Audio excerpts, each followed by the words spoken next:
And Andy, his experience in real estate investing has demonstrated a history of working in the real estate industry with various skills like negotiating, customer acquisition, and business coaching. He is committed to helping people thrive in their business and investment power so they can align their successes with mindset, which is really, really important. Andy just started a brand new podcast, and he just showed me at the back that it's now trending at #1. Is that correct for business? So huge round of applause. Please give it up for Andy.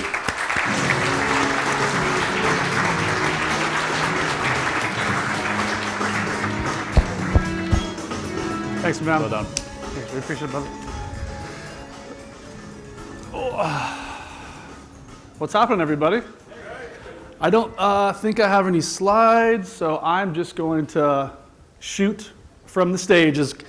And that's pretty much what I do 90% of the time anyways in general. I love to brand, I love marketing, I love social media, but before that, I was a real estate investor. I still am. I send out wires, we close deals. I just sent out one yesterday to close a deal where I live in Long Beach. I am actively in this space because I love it.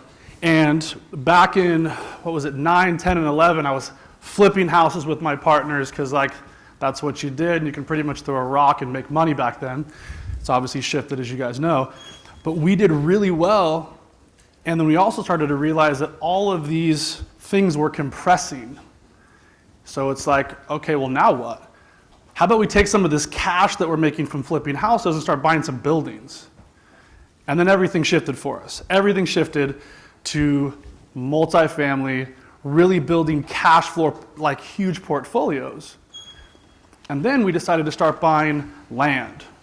Didn't know anything about land, we do now, but we started buying flat land that was very buildable. And it was right before everybody started to buy a lot of land again. So we got lucky, we sold to some huge developers, and we started to just basically wholesale land to huge companies. We were flipping a little bit, but our main focus was in multifamily. So then that space started to kind of get a little bit dry, especially where it was crazy in Southern California. Who here's from Southern California, or anybody here from California? Yes, my people.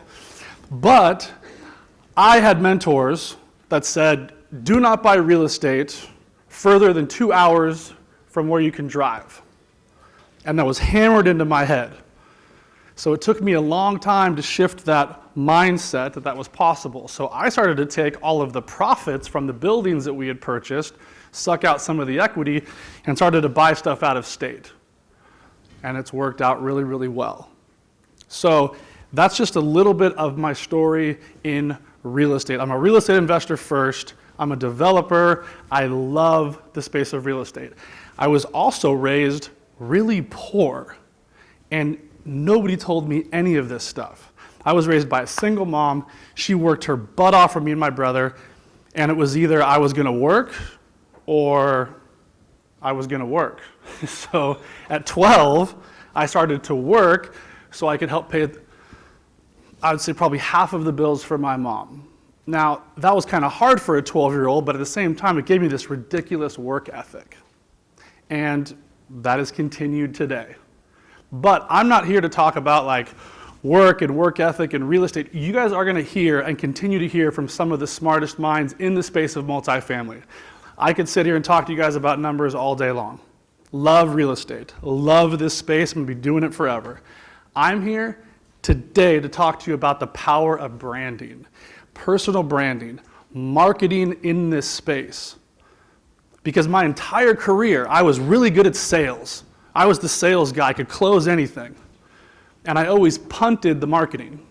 I always subcontracted the marketing out. The most important part of our business, I would hire some other company to do for us and then hope they did a good job. So once I took control of the branding and the marketing for our company, I saw these massive results. And then I decided to go all in on my branding for me. I had no idea what I was doing, invested a ridiculous amount of money for a personal brand that everybody made fun of me. My family, my friends, And then I started to post like 3 or 4 times a day on Instagram and Facebook and every single platform you could think of. Half of my friends stopped following me. They all talked a whole bunch of shit. My mom was like, "You've lost your mind." And so that's when I knew I was on the right track. Because my entire life, it's so funny, when somebody's like, "Don't do that, you're going in the wrong direction," I'm like, "Oh, perfect. I got the validation I need.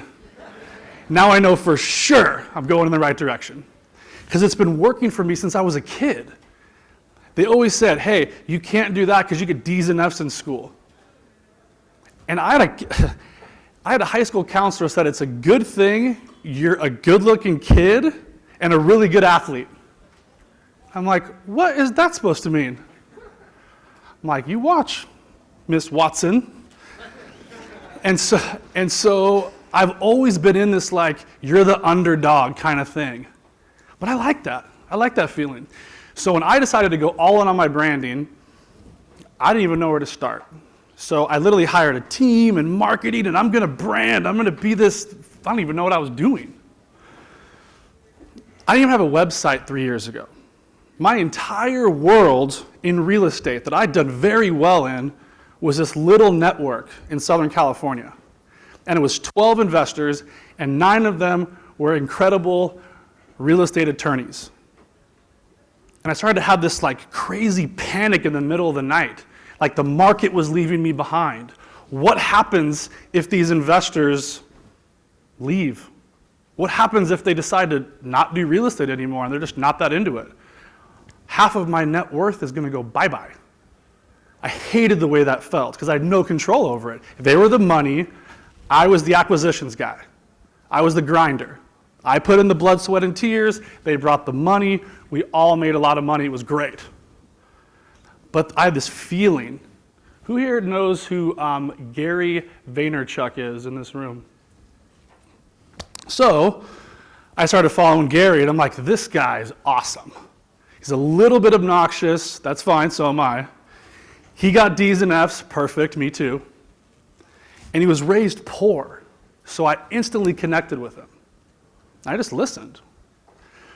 And then fast forward a year from that moment that I met him, I'm sitting there in his beautiful office in New York. And I'm like, what do I do? And he goes, Andy, what would you do for the rest of your life for free? And I'm like, I would help people buy investment real estate and help them create net worth that changes the trajectory of their kids' lives. And he goes, cool, do that, but do it for free. And I'm like, what?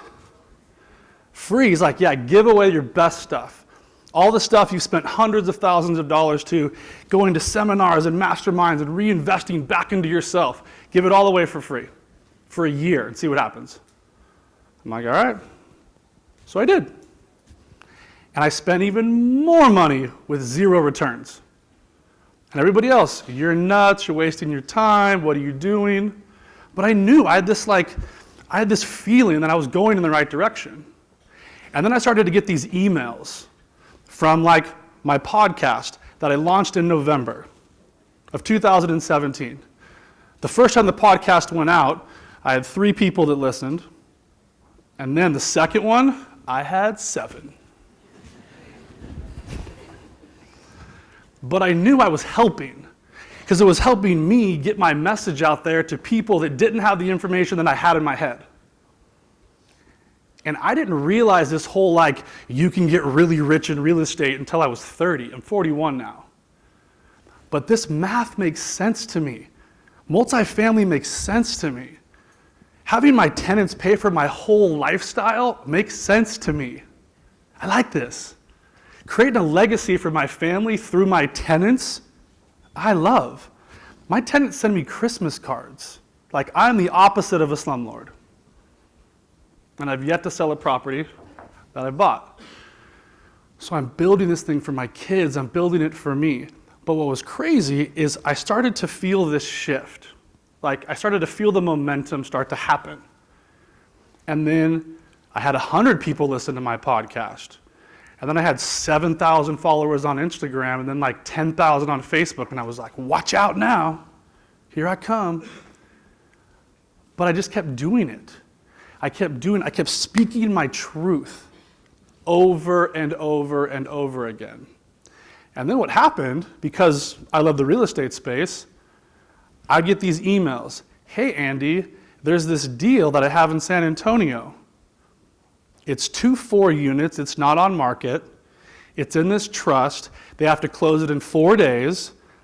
It has about $300,000 in equity and it cash flows $3,000 a month. Would you be interested? Yes, I would. I'd be very interested. I'll be on an airplane. Those started to happen along with the thank you so much for helping me and my family. Thank you so much for not just talking about real estate. Like, the reason why my podcast, I just got a text from my team when I was out there. #1 in business in all of iTunes.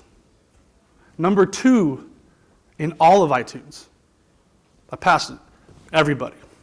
Joe Rogan, everybody. Because I don't just talk about real estate. I love real estate. I lead with real estate. I talk about being a good dad. Being a good husband. And getting home at 3 o'clock. Who here wants to get home at 3 o'clock every day and make millions of dollars? It's possible. But I saw that for my kids before they were born. I'm like, I'm coaching every single one of their teams. I have no idea how I'm going to do this. But I set the intention because my why, like why I'm doing this, is so much bigger than the commas and the zeros in the bank. And always will be. It's so crazy how social media is so powerful now. It is the most powerful business tool in the world. And it's not even close. It's not even close. So, I actually took a picture of it because this was from last week. I got a deals from one of my guys that sent me 13 off-market deals to my Instagram DM. One of them was a flip opportunity in Laguna Beach that was $1.2 million, that's worth $1.7 million. 3 other ones were multifamily, all off market. This is the first time that this person had reached out to me. They've been following me on Instagram for a year. They had never liked a picture, never commented on anything. But they said, I believed your message. Social media gives you the opportunity to build trust in market every single day. Every time you post, it's not like, oh, cool, I hope my friends see it. It's an at-bat. The reason why my podcast went through the roof, it's not because it's the best content. It's because somebody saw it that really likes me. And they put it out to their whole network. And now I get hundreds of thousands of downloads. Because I was consistent with my message. My why is my 2 little boys, 3 and 5. Jackson and Grayson, and my wife. What scared me the most 3 years ago, if I would have got hit by a bus, they would have known nothing about me except for some cool pictures for Christmas. Now, they have almost 3 years of me literally documenting the whole journey, my whole life. They would have never known how passionate I was about helping people and business and strategizing and closing multi-million-dollar deals behind closed doors. They would have known none of that. My plane could crash when I leave here, and I would die very, very happy that my kids will know exactly what I was about. So for me, it's legacy. I'm building legacy through social media. That stuff's going to live on forever. Do you know what I would give to hear my great-great-great-great-great-grandfather do a podcast? How cool would that be? But this is what we do. We start Facebook Live. Oh, shit. Nope, I'm not going to do it. I'll do it tomorrow when I get a better camera. I'm going to do it when I get a better camera. Our fears will keep us stuck. And they're not even your fears. They're your parents' fears. They're your wife's fears. And they will tell you you can't do it or you shouldn't do it. And what's funny is it's just not true, because they're not doing it. I have made more money in 9 months from off-market social media deals than I did in 6 years. I didn't do anything except tell the truth over and over again. What's funny is the video from earlier about like the fat cat broker. I mean, I deal with that stuff constantly. Andy, I got this smoking deal, check your email. And I'm like, smoking for you? You know, so this space gives you exposure to people like Jake and Gino. The reason why I like those guys, they're good dudes. They're good husbands, like they're real people. I found them a year and a half ago from Reed Goossen's podcast. They didn't even know that. I just told Reed in the back of the room. I'm like, dude, that's how I found everybody. A year and a half later, I'm on stage at their event. This is such a powerful piece. My company now helps people build brands because it worked for me. And if you guys want, I love my book. My book is called 100 Doors. It's the blueprint to all this stuff. It's 100 pages. It's free for all of you guys. You guys can go to my website, andydanecarter.com, get the book for free. You guys can follow me on Instagram. It's just my name, Andy Dane Carter. I have a short time here, so I want to kind of pack a bunch of stuff in. And if you guys want to follow my podcast, it's Bulletproof Real Estate with Andy Dane Carter. But I talk about a lot of stuff. Marketing and branding is so cheap, easy, and efficient. In 2018, it's a joke. Plus, if you want to hear some stats, 82% of all content consumed, all of it, is on social media. Next year, it's going to be in the 90s. And it's video. I could literally stay up here for 7 days straight and talk to you guys about this stuff. It's massively powerful if you're a good person. If you're shady, there's some shady people in here, I'm sure. If you're shady, if you have zero code of ethics, this is not for you because you will get exposed. But if you're a good person and you want to bring value and over-deliver value to your clients and to your customers, you will win. I promise. And I'm living proof because I'm just not that bright. But I know this really well. And I'm really bad at all that stuff. That's why teams, you guys are going to hear about teams a lot. It's literally the most important thing. I'm nothing without my teams. So it's super, super important. We're going to do a short little Q&A. I would love to talk to you guys individually. My flight doesn't leave till tomorrow night. I'm going to be around a lot. And there's a guy, Kyle, that literally films everything I do. That's really weird, but I got used to it because of the results, but it's bizarre. So I would love to take some questions if you guys have any, because there is a trillion about this space. Absolute pleasure, man. So this is probably one of my favorite topics. Me too. Personal branding. I've done it, you've done it. So for all these, I'm going to ask some questions to get it started, because I'm sure there's a lot of people sitting in the crowd who are hesitant. You know, there's so much Facebook out there. Everyone's, posting, and there's all this sort of this ideal lifestyle, but behind the camera, it's, soul and whatnot. So is there just some tips you can give to someone about starting a brand that's not the Facebook Live or having someone follow you around YouTube? What sort of advice could you give just to a starting platform to create an influence around them at the beginning? Sure. Again, speak your truth. Everybody gets so caught up in branding, personal branding. It's just your digital reputation. That's all. It's your digital business card. The first thing I do if somebody wants to come work with us or go Facebook, Instagram, whoa, that person parties, might not be a good fit. We have instant access. So just put out there your stuff. Here, here's a perfect example. I do Instagram stories like crazy. Why? Because Instagram loves it. And when I do Instagram stories, it drives everything all the way up the charts. And so what you can do is you can play with this stuff. I had to become a practitioner. So what I had to do is I literally had to schedule in the time. And what that did... The Wi-Fi is terrible here, so there's no... It is, but that's right. I'm just still doing these because I can probably post it later. possibly. So I'm going to do one of these. I'm going to change one of the filters. Believe me, I'm not a tech person. This took me a while to get used to. What's happening, everybody? Everybody cheer. Woo! Yeah!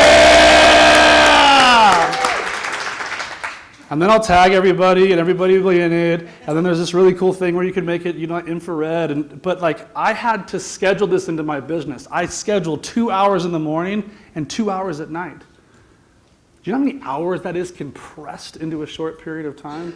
And Instagram, just for those people out there, like, there's many people talk about platforms, right? YouTube, Facebook, there's a simple platform that's just blogging, right? You may not like, the big thing that I've learned with being in the podcast space and being on video and stuff is choose what you're good at. And the thing is, it's like you don't have to be across everything, right? If you're starting out, choose something that you're good at. If you like writing, if you like sharing your content, and I'm a terrible writer, so Me too. I like speaking more, and the videos come along with that. But if you're a really good writer, start doing blogs, right? And then as you started, because your mum was listening to your podcast or reading your blog, and she's saying, you're crazy. You're crazy. But the thing is, you're getting your message out there. And as you said earlier, is like the social media is just ever consuming. You can't give it enough. And so you have to be consistent, right? It's just the reps. It's like going to the gym. You don't read about push-ups.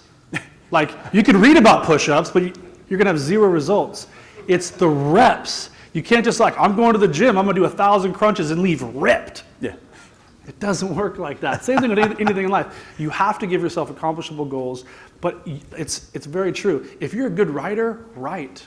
I'm a terrible writer, so you wanna know what I do? I do my stories, I speak into these softwares, and then it gets translated, and then my team puts it into a blog.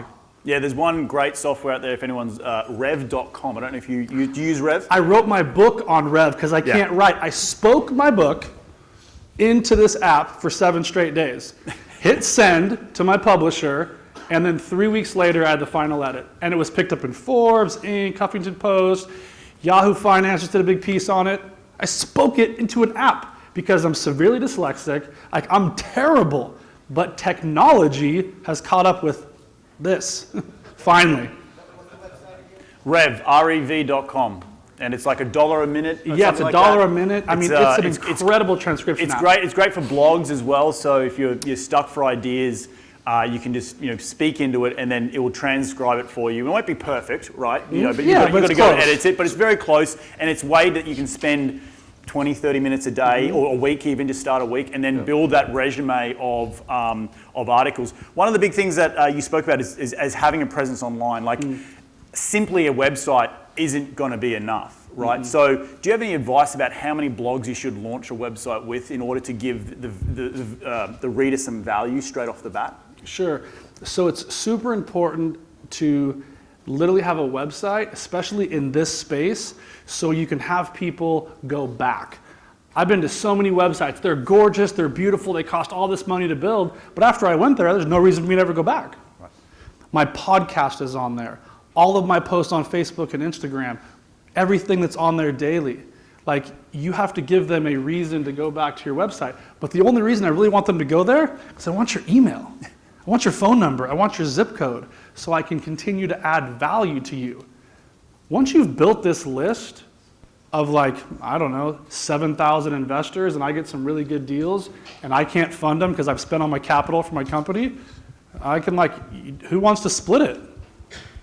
I build these networks, and the best deals I've ever done is in rooms like this, because I meet people like Reed and Jake and Gino. You guys are literally, there's millions of dollars in deals to be done if you just get out of your comfort zone and talk to somebody that you normally wouldn't talk to. And the other thing I want to add is building a podcast or building an ebook. They're digital assets and they're evergreen content. You're not watching the news from 12 months ago, right? Mm-hmm. But you can read a blog on tax deferred depreciation from 3 years ago, and it's still relevant today. And that's about why we all want to create these awesome digital assets in order to grow the brand and think of it like a funnel. Because if they're seeing you on Instagram, on Facebook, on your podcast, all of a sudden it's those little touches, right? And all those little touches are all of a sudden hang on, Andy knows about, buying multifamily. I'm gonna ping him on Instagram, and all of a sudden he's got deal flow. But it wouldn't have happened without you putting yourself out there and putting that content into the sphere. So that's right. No, yeah. it's just super important, and it's free. Like This is not hard, and it's not super expensive, but I mean, it's 100% correct. We're going to take 2 questions from the crowd. Anyone here interested in branding? Gentleman down the front here, can you stand up? And we just got the mic coming here in 30 seconds.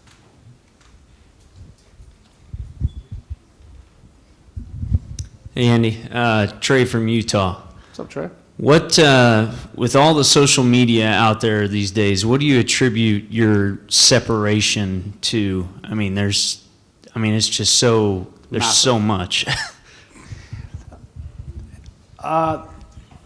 So for me, about a year and a half ago, there was a huge shift because I would sit at my desk and I would tell people what to do. Here's what you should do with real estate and buying multifamily, cap rate. I literally just went after it with all of the metrics. And then one day, I grabbed my camera guy, I'm like, look, let's just go drive a deal. And I spoke what I would think about every time I would go value a property.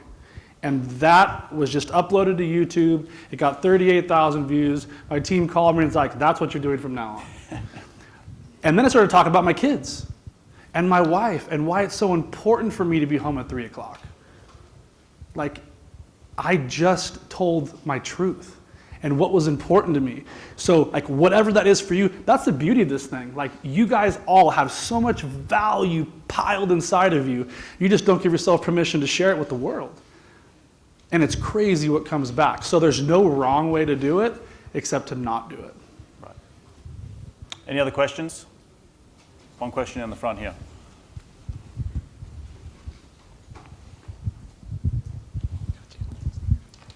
Sterling White here. What's up, Andy? How's it going, man? Question is, what does your infrastructure look like from the marketing side in terms of team members that you have?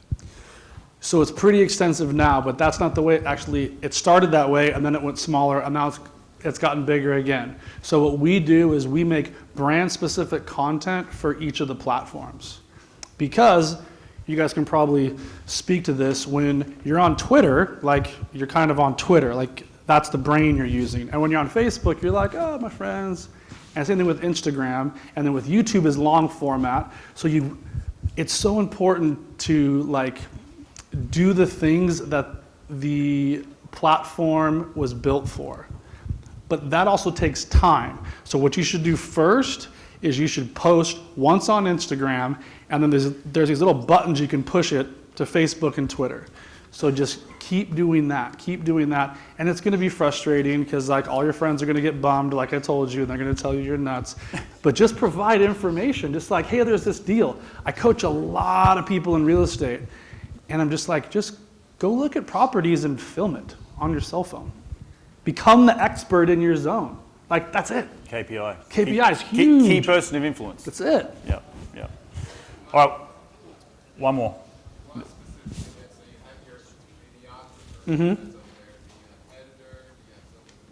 Just to repeat the question, he was asking about the specific team members, so videographer, editor, and content, I guess. Was that the last one you said? Sure. So there are a ton of people out there now between the ages of 14 and 20 that can film, edit, create effects, and they're not that expensive. And they'll come work literally with you to learn from you, because you don't think you're this like humongous mentor to them, but you're in real estate and they think that's cool and they want to follow you and film you. And I'm telling you, if you just put it out there like, hey, I'm just looking for someone to video, and you'll be surprised what happens. My guy Kyle is absolutely incredible, and he does it all. But just start. Everybody, just cell phone. Start with your cell phone. I remember the first time I recorded my first podcast, I was literally sitting on GarageBand trying to edit all the ums and ahs, and my wife's like, "What are you doing? Like, get on Upwork.com," and I did, and all of a sudden that changed my life. And I had all these virtual assistants, and it was awesome. That's the best. But Andy, thank you so much. Big round of applause, guys.